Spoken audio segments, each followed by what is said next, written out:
Hello, and welcome to another retro game review. In this video, we will be looking at Extreme Racing 2. This is a racing game for the PlayStation 1, released in 1996 by Sony Interactive Studios America. We will be looking at the gameplay, graphics, performance, sound, and the overall story. Let's start with the gameplay. Press the X button to accelerate, and use the shoulder buttons to punch. We use the directional buttons to turn, but you will also auto-turn slightly around the corners. There are many obstacles to watch out for, and if the objects don't get you, the opponents will. You can turn off fighting from the options if it becomes a problem. There are also boosts scattered throughout the course. They are in a small metal frame, which is easy to run into. The opponents will also run into obstacles, which can be hilarious. You have an energy bar at the bottom left. Holding down the X button decreases it, but makes you go faster. If you let go, it will start restoring. I found that the more energy you have, the more likely you will survive a crash. Going back to the boosts, there are some that are just as bad as they are good. Jump and speed boosts may sound good at first, but you will quickly realize you lose all control when using them. There are 4 different maps, each based on a real-world location, and each using a different racing style. We have Los Angeles, the skateboarding map, with many buildings and narrow streets. There are many obstacles to watch out for on both sides of the road. Las Vegas, the roller skating map, is a mix between city and open space. I personally like the look of this map the best. There are many details put into everything in the background. Africa, the bicycle map, is a wide open desert and has many interesting obstacles, such as elephants, zebras, and jeeps along the trail.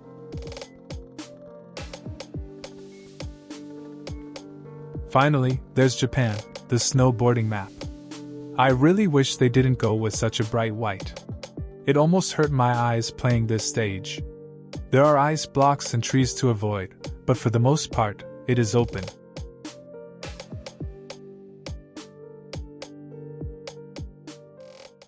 And now for performance. I want to show you something. These are all the failed attempts of beating stages.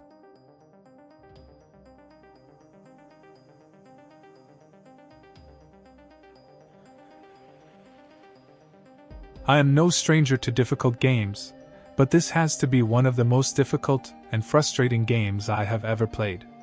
To even stand a chance at winning, you have to nearly memorize each track, and where every obstacle is located. Even then, it is likely that someone will hit you and knock you all the way back to last place. It happened to me so many times, I nearly wanted to give up on this game.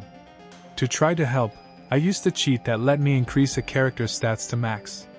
And even then, I could only manage 8th place. I ended up taking that cheat off, and using a different one that made it where it shows I always finish first. I know that is cheating, but honestly I spent over 4 hours trying to get 3rd or better in some races. Plus, I didn't want to spend too long on one review. Strangely enough though, about halfway through the season, I turned off the volume and was able to do a lot better. I'm not sure if it was just getting used to the controls and levels, or losing that intense music, but I did start doing better. I was actually able to get first place in one race, as well as doing good in some others. I'd say the biggest takeaway is to focus on the road. Don't worry about your position or the other opponents. They will most likely crash, and you can pass them.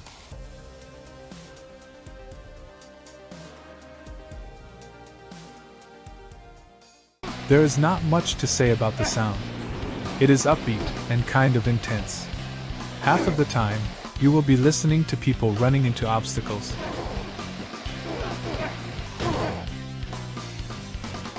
There is not much to the story either. You can race an exhibition, or a season, which consists of the 4 locations mentioned earlier. After beating the season, there is a congratulations page with a button inputs for new tricks. Then it boots you right back to the main menu. My final thoughts on this game is to stay away. It is extreme alright, extremely frustrating. The number of times I was in a good place, just to get knocked back to last place, almost made me give up multiple times. I have already reviewed the first game, which is still difficult, but it was a lot more playable and enjoyable. There is one left to go, so let's hope the next one is a little easier. But that is for another video. I'll leave a link to my playthrough at the top right of the video. Thank you very much for watching. I really hope that you enjoyed, and hope to see you in the next video.